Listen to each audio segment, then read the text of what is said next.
तो हेलो दोस्तों, स्वागत है आप सभी लोगों का फिर से आपके अपने चैनल राइजिंग स्टार क्लासेस पर। तो दोस्तों, इस वीडियो में हम लोग क्लास 12 फिजिक्स का बहुत ही ज्यादा इंपॉर्टेंट डेरिवेशन करने वाले हैं, जिसका नाम है आवेशित चालक की वैद्युत स्थितिज ऊर्जा। ठीक है, पेपर में बहुत बार पूछा जाता है और इसके फॉर्मूले पर क्वेश्चंस भी पेपर में पूछे जाते हैं।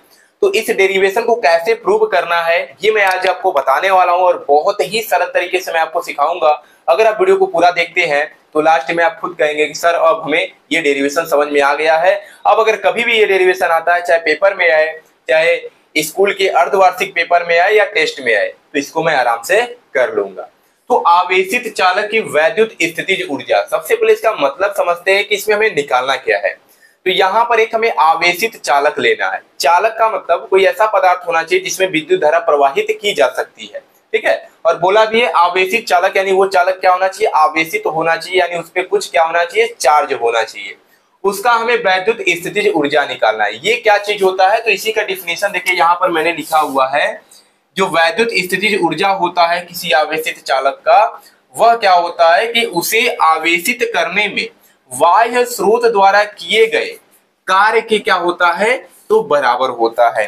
कहने का ये मतलब है कि अगर हम किसी चालक को आवेश दे रहे हैं, ठीक है, तो जो आवेश हम देते हैं, जिस बाह्य स्रोत द्वारा हम आवेश उस चालक को देते हैं, तो उस बाह्य स्रोत द्वारा उसको आवेश देने में जितना वो कार्य करता है, जितना उसकी एनर्जी खर्च होती है, वही क्या कहलाता है, तो उस चालक की वैद्युत स्थितिज ऊर्जा कहलाती है। यानी एक दूसरे से रिलेट करते हैं। जैसे एक चालक को आवेश देना है, तो जिस बाह्य स्रोत द्वारा हम उसको आवेश देते हैं, तो वह बाह्य स्रोत जितना कार्य करता है, जितना अपना एनर्जी खर्च करता है उस चालक को आवेश देने में, उसके द्वारा किया गया कार्य ही उस आवेशित चालक की वैद्युत स्थितिज ऊर्जा कहलाती है या उसके बराबर होता है। ठीक है, तो ये इसका डिफिनेशन था। अब इसको प्रूव कैसे करना है, तो सबसे पहले आपको लिखना है कि माना किसी चालक की जो वैद्युत धारिता है वह C है। ठीक है, यहाँ पर धारिता से भी मतलब होगा, क्योंकि अगर हम चार्ज देंगे तो वहां पर धारिता रहना ही चाहिए। ठीक है, तो किसी आवेशित चालक की जो वैद्युत धारिता है उसको हम C मान लेते हैं, तथा उसे Q आवेश देने पर उसका जो विभव होता है वह V हो जाता है। अब अगर आवेश उसको देंगे तो विभव कैसे V हो जाएगा, तो कहने का ही मतलब है, जैसे हम फार्मूला पढ़े, C बराबर होता है Q बटा के V। ये फार्मूला पढ़ाया गया है, वैद्युत धारिता बराबर होता है आवेश बटा के विभव। तो बोला गया कि किसी अगर हम चालक को जितना ज्यादा आवेश देंगे उसके विभव में भी क्या होगा, परिवर्तन होगा। कैसे परिवर्तन होगा, क्योंकि यहां से अगर V का मान निकालें तो क्या मिलेगा, Q बटा के C मिलेगा। C को हमें कांस्टेंट रखना है, क्योंकि बोला है C जो है वैद्युत धारिता, अगर C कांस्टेंट है एक प्रकार से, यानी मान इसका फिक्स है।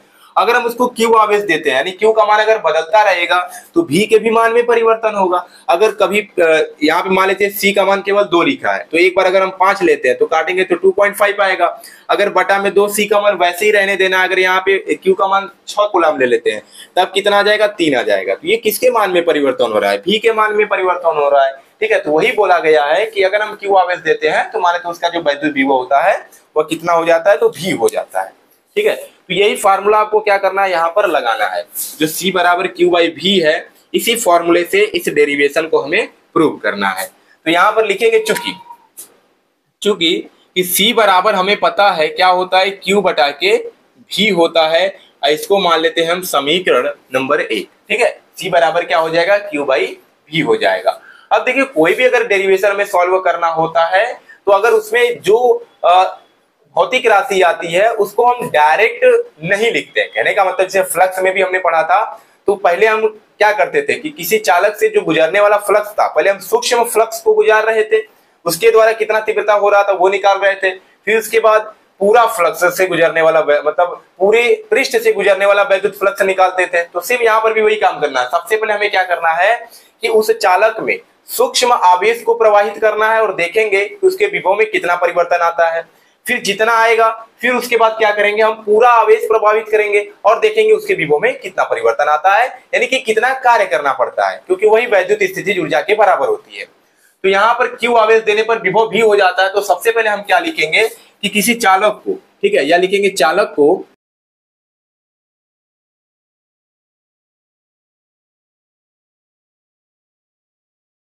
किया गया कार्य। ठीक है, यानी चालक को सूक्ष्म आवेश, जिसको हम क्या कहते हैं, डी लगा कर देते हैं अगर किसी राशि के आगे, तो वह सूक्ष्म हो जाता है। जैसे फाई के आगे डी लगाता है तो डी फाई, यानी सूक्ष्म फ्लक्स।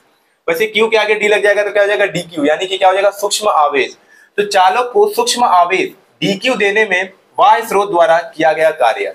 अगर हम क्या करते हैं वाह्य स्रोत द्वारा केवल डी क्यू आवेश यानी कि बहुत ही थोड़ा सा हम चालक को आवेश देते हैं, तब उस स्रोत द्वारा कितना कार्य करना पड़ता है ये हमें निकालना है। तो W बराबर क्या हो जाएगा यहाँ से, तो यहाँ से एक फॉर्मूला होता है कि जो विभव होता है ये बराबर होता है V बराबर W बटे Q होता है, ठीक है। तो अगर हम यहाँ से कार्य का फॉर्मूला निकालें, W से कार्य को डिनोट किया जाता है, तो W बराबर क्या हो जाएगा V इंटू में Q हो जाएगा, ठीक है, यही फार्मूला बनेगा। अब यही फार्मूला क्यों लग रहा है, क्योंकि हमें यहाँ पर विभव और आवेश और कार्य से मतलब है। ऐसा तो W का बहुत फार्मूला होता है, लेकिन हमें वही फार्मूला लगाना है जो यहाँ पे यूज होगा, ठीक है। तो जो फार्मूला यूज होगा उसी से रिलेटेड हमें फार्मूला यहाँ पर लगाना है।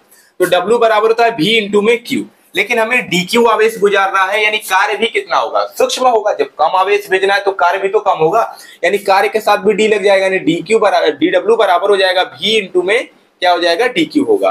अब कहेंगे V में क्यों नहीं लिखा गया है DV, क्योंकि यहाँ पर देखिए इसमें परिवर्तन होगा और हमें इससे मतलब नहीं है, हमें इससे और इससे मतलब है। अगर हम सूक्ष्म आवेश को भेजते हैं तो हमें कार्य सूक्ष्म निकालना है ना, हमें विभव से क्या मतलब, इसलिए हमने V को केवल V लिखा है।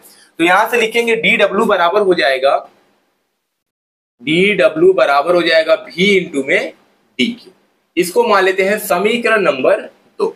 अब हम क्या करते हैं, समीकरण 1 से V का मान समीकरण 2 में रख देते हैं। तो जब C बराबर Q बटे V होगा तो V बराबर क्या हो जाएगा, Q बटे C होगा कि नहीं। तो लिखेंगे यहां से कि समीकरण 1 से V का मान समीकरण 2 में रखने पर, समीकरण 1 से V का मान रखने पर, ठीक है, मान रखने पर, तो समीकरण 1 से V का मान रख देते हैं। तो वहां पर हमने C बराबर निकाला है, अगर आप उसको V बराबर निकालेंगे तो क्या हो जाएगा, तो V उधर चला जाएगा और Q बटा के C मिलेगा, यानी यहां पर क्या मिलेगा हमारा DW बराबर, समीकरण 2 में रखा जा रहा है ना, तो यहां से हो जाएगा DW बराबर V इंटू में DQ। V का मान क्या हो जाएगा Q बटा के C, तो यहां से मिल जाएगा Q बाई C इंटू में क्या है तो DQ है, तो यहां पर हो जाएगा DQ, ये मिल गया।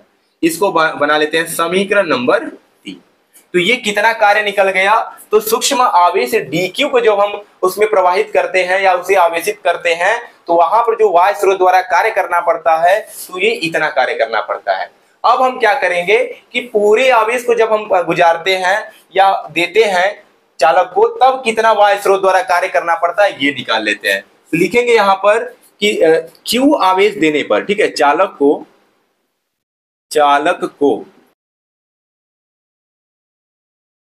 किया गया कार्य, ठीक है, चालक को Q आवेश देने पर किया गया कार्य। तो कुछ नहीं करना होता है, जो सूक्ष्म कार्य आया है उसका ही दोनों तरफ समाकलन कर दीजिए। अगर सूक्ष्म आवेश का या सूक्ष्म कार्य का फार्मूला पता है और अगर आप समाकलन कर देते हैं तो वो पूरे के लिए यानी संपूर्ण के लिए उसका मान निकल जाता है। ऐसे ही फ्लक्स में भी मैंने किया था।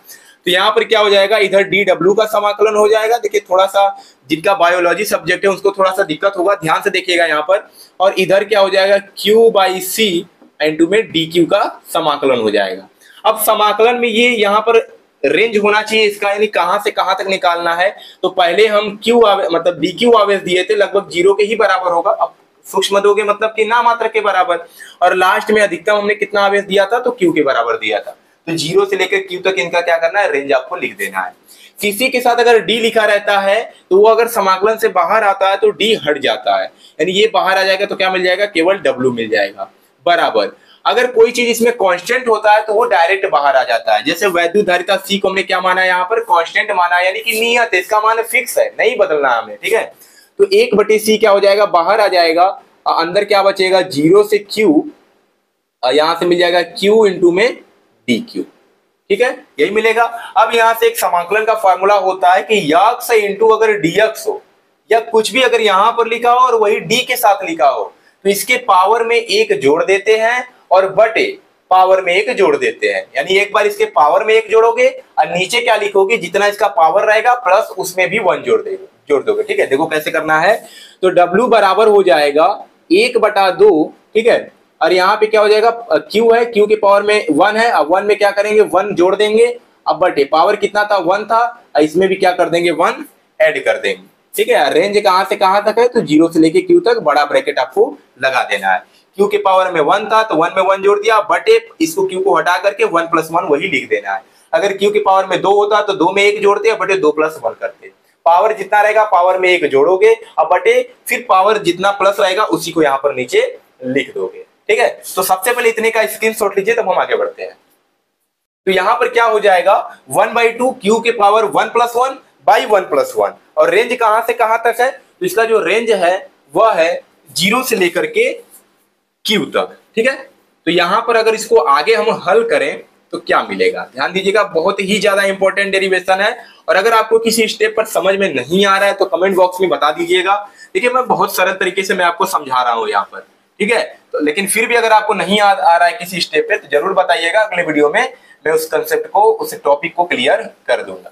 तो यहां से क्या मिल जाएगा, W बराबर हो जाएगा, ठीक है, W बराबर हो जाएगा 1/2 ब्रैकेट में Q के पावर 1 + 1 कितना हो जाएगा, Q के पावर 2 अब बटे 1 + 1 कितना हो जाएगा 2। कहां से कहां तक, 0 से लेकर के Q तक। 1/2 को बाहर कर देते हैं, यानी ये क्या मिल जाएगा W बराबर, सॉरी यहाँ पर 2 नहीं रहेगा, यहाँ पे C रहेगा। ठीक है, 1/C है ना, यहाँ पे क्या हो जाएगा C हो जाएगा और 1/2 भी बाहर हो जाएगा, यानी क्या मिल जाएगा 1/2C। अब पावर में कितना मिल गया Q², 0 से लेकर के Q तक। ठीक है, तो सबको बाहर कर देना जितने भी कांस्टेंट चीजें हैं। अब हमें क्या करना है, इसको हल करना है। ये कैसे हल होता है, तो एक बार Q की जगह जो ऊपर वाला लिखा होता है उसको रखेंगे, एक बार जो नीचे वाला लिखा होता है उसको लिखेंगे, बाकी पावर वैसे ही लगेगा। मतलब क्या हो जाएगा, W बराबर यहां से मिल जाएगा 1/2C। एक बार क्या करना है, Q की जगह Q रखोगे तो Q² ही बनेगा, माइनस Q की जगह 0 रख दोगे तो क्या हो जाएगा 0 का स्क्वायर बनेगा। Q² - 0 का स्क्वायर 0 और Q² में से 0 घटाओगे तो वही मिलेगा, यानी W बराबर हो जाएगा 1/2 इनटू में Q², अब बाई कितना मिल जाएगा C। यही क्या होता है, किए गए कार्य का फार्मूला होता है। ठीक है, तो कभी कभी हमसे क्या करता है, कार्य तो पूछता है लेकिन वहां पर आवेश और C का मान ना दे करके केवल C और V का मान दे देगा या Q और V का मान दे देगा। तो उसके लिए आप कहेंगे सर ने तो बताया था Q²/C फार्मूला होता है। तो आप यहां से 2 और फार्मूले बना सकते हैं। कैसे बना सकते हैं, क्योंकि हमें पता है कि C बराबर क्या होता है, Q/V होता है, यही होता है। तो C की जगह पे हम क्या करते हैं, इसको रख देते हैं। तो यहां से W बराबर हो जाएगा 1/2 Q², अब बटे में क्या रखना है, C का मान Q/V रख देना है। ठीक है, एक Q से एक Q कट जाएगा, V ऊपर चला जाएगा तो W बराबर हो जाएगा 1/2 इंटू में हो जाएगा Q इंटू में V। एक ये फॉर्मूला बन जाएगा। उसी प्रकार क्या करते हैं, V की जगह ना रख करके Q की जगह रख देते हैं। तो चूंकि हमें एक चीज और पता है कि Q बराबर होता है C बराबर Q/V, तो Q बराबर C इंटू V। ठीक है, वही पहले फॉर्मूले से फिर यहां पर रख दो, तो W बराबर क्या मिल जाएगा 1/2 इंटू में C² V², अब बटे कितना है तो C है, C से C कट जाएगा, यानी W बराबर हो जाएगा 1/2 इंटू में क्या हो जाएगा CV²। ये हो गया तीसरा फॉर्मूला। ठीक है, तो मेन ये सिद्ध करने के लिए आता है, अगर ये भी कह दे या ये भी कह दे तो कुछ करना नहीं है, थोड़ा सा फॉर्मूले रख करके कर देंगे। ठीक है, तो ये क्या है, आवेशी चालक की वैद्युत स्थितिज ऊर्जा का फॉर्मूला है। अगली वीडियो में हम क्या करेंगे, इस फॉर्मूले पर क्वेश्चंस को सॉल्व करेंगे, जो कि बहुत ज्यादा इंपॉर्टेंट क्वेश्चन होने वाले हैं। तो अगर चैनल पे नए हैं तो चैनल को सब्सक्राइब कर लीजिएगा, क्योंकि यहाँ पर आपको जो चीजें पढ़ाई जा रही हैं वो आपके बोर्ड पेपर के लिए बहुत ज्यादा इंपॉर्टेंट है और पेपर में यही सब आपके आने वाला है। तो चलिए मिलते हैं नेक्स्ट वीडियो में एक नया टॉपिक के साथ, तब तक के लिए धन्यवाद।